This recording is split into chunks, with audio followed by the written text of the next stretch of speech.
Olá, pessoal. Sou o professor João Mota e hoje no Sou Mais Ciência nós vamos aprender um pouco sobre as propriedades coligativas. As propriedades coligativas nós vamos ter que separar em duas aulas. Então, essa aqui vai ser a aula 1. As propriedades coligativas, elas são as propriedades das soluções quando nós adicionamos, então, solutos não voláteis. Então, quando você adiciona um soluto não volátil a um determinado líquido, no caso um solvente, nós vamos alterar as propriedades deste líquido.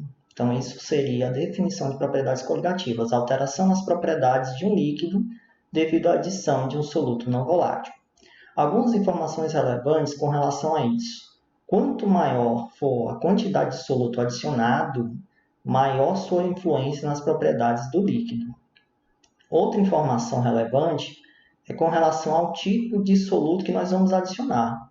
Existem solutos que, quando nós adicionamos a água, por exemplo, o que acontece é que, se eu tenho uma espécie, quando ela se dissolve em água, ela vai continuar sendo uma espécie. O exemplo disso é o açúcar, a sacarose.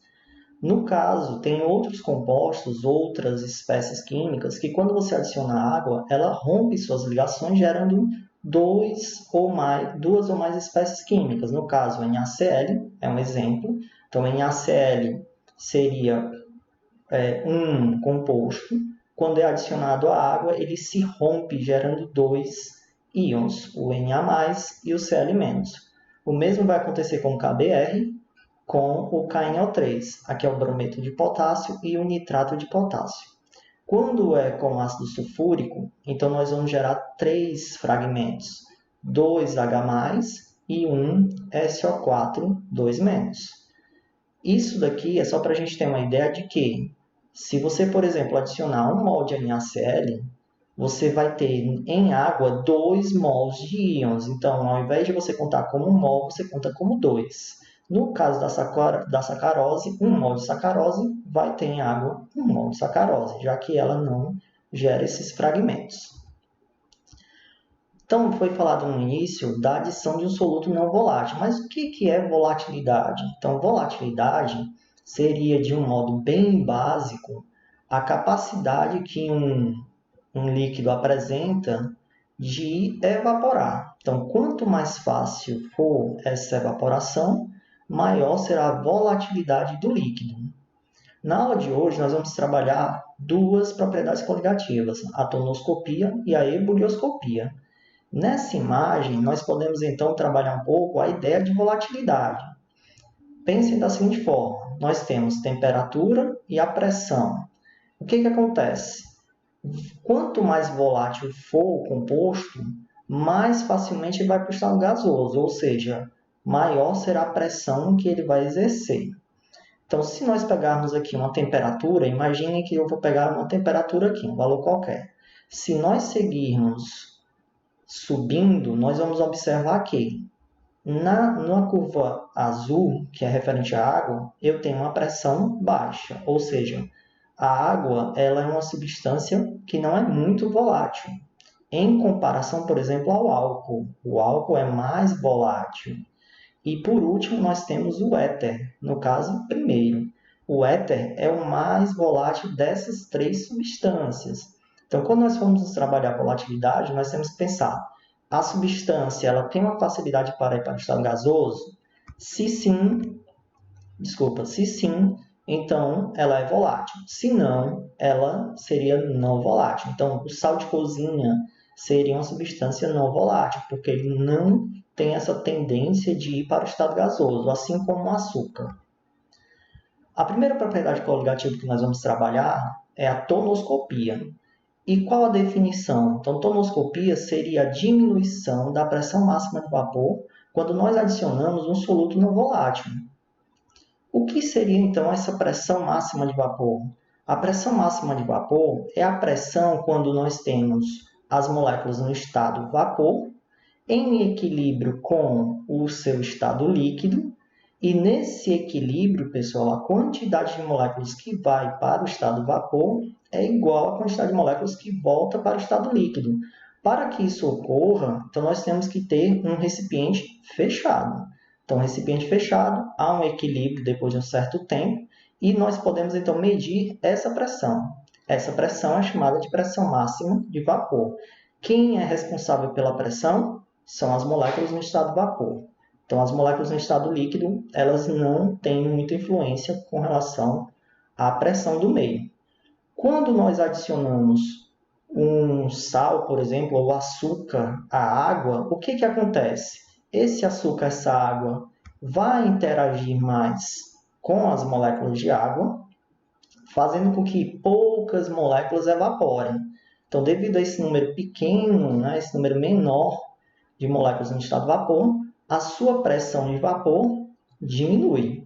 Então, aqui nós podemos observar que a pressão de vapor da mistura, como eu adicionei o soluto não volátil, é menor do que a pressão de vapor da água pura. Consequências disso, consequências cotidianas. Então, se nós tivermos 2 copos e em um copo eu colocar apenas água, no outro eu colocar água e açúcar e deixar os dois abertos, nós vamos observar que o copo com água ele vai diminuir mais rapidamente o seu volume do que água e açúcar. É claro que isso demora um pouco.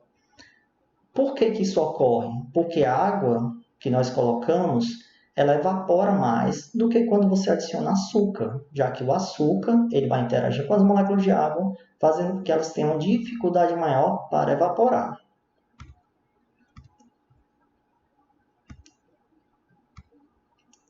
A outra propriedade coligativa que nós vamos trabalhar hoje é a ebulioscopia.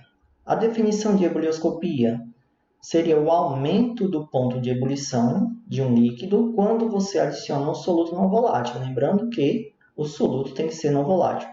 Professor, esse soluto não volátil obrigatoriamente serão sólidos? Não, nós temos alguns líquidos que têm uma tendência a não evaporar, né? Tem uma baixa tendência de evaporar. Então, eles também serão considerados como solutos não voláteis. Nós utilizamos os sólidos porque são mais comuns no nosso dia a dia. Por exemplo, o sal de cozinha e a sacarose, que é o açúcar. O que seria, então, esse ponto de ebulição? Então, o ponto de ebulição, só para a gente lembrar, é a temperatura na qual as substâncias mudam de estado físico. Mas de qual estado físico? Não é qualquer um. É do estado do líquido para o gasoso. Então, quando tem essa mudança de estado físico, nós chamamos de ebulição. Passagem do líquido para o gasoso é a ebulição, e a temperatura em que isso ocorre é chamada de ponto de ebulição. Nessa imagem, nós podemos, então, observar o seguinte. Se nós tivermos apenas água, a temperatura em que ela vai entrar em ebulição é uma determinada temperatura. Se nós adicionarmos, por exemplo, açúcar ou sal a essa água, o ponto de ebulição aumenta. Por quê? Porque agora essa sacarose ou esse sal vão interagir com as moléculas de água, fazendo com que elas tenham uma maior dificuldade para mudar de estado físico. E quais as consequências, professor, disso no nosso dia a dia? A principal consequência é o cozimento dos alimentos. Porque quanto maior a temperatura, o cozimento dos alimentos está relacionado com a temperatura. Então, quanto maior a temperatura, mais rápido vai ser o cozimento dos materiais. Ou seja, se nós adicionarmos um soluto não volátil à água, o tempo de cozimento vai diminuir. E, consequentemente, nós vamos ter um gasto menor de gás de cozinha. Outra coisa que nós temos que nós podemos fazer para minimizar o gasto de gás de cozinha seria o seguinte. Imagine aqui a situação. Eu tenho um recipiente com água sob a chama de um fogão. O que vai acontecer? Imagine que isso daqui vai entrar em ebulição. Quando entra em ebulição, então nós vamos observar a mudança de estado físico. Nesse momento, a temperatura da água chegou à sua temperatura máxima. Se tiver aqui com sal, vai ser acima de 100 graus. Se for só água, vai estar aqui 100 graus. O que vai acontecer então? Se eu diminuir a intensidade da chama, essa temperatura, só para manter a fervura, então eu quero manter a fervura, diminuir a intensidade da chama, essa temperatura vai continuar 100 graus se for água pura, ou acima de 100 graus se for água e sal, por exemplo. Então, a temperatura não vai variar enquanto houver água no estado líquido. Ou seja, se eu diminuir a intensidade da chama, eu não vou ter um cozimento mais lento, porque o que influencia no cozimento é a temperatura e não a velocidade de evaporação. Agora, claro, se eu quero que aquela água seque logo, porque eu quero um arroz, por exemplo, aí sim você pode deixar a chama um pouco mais intensa, que aí evapora mais rápido. Então, intensidade de chama evapora rápido, não cozinha mais rápido. Se eu tenho água em ebulição, eu posso diminuir a intensidade da chama, que vai continuar na mesma temperatura.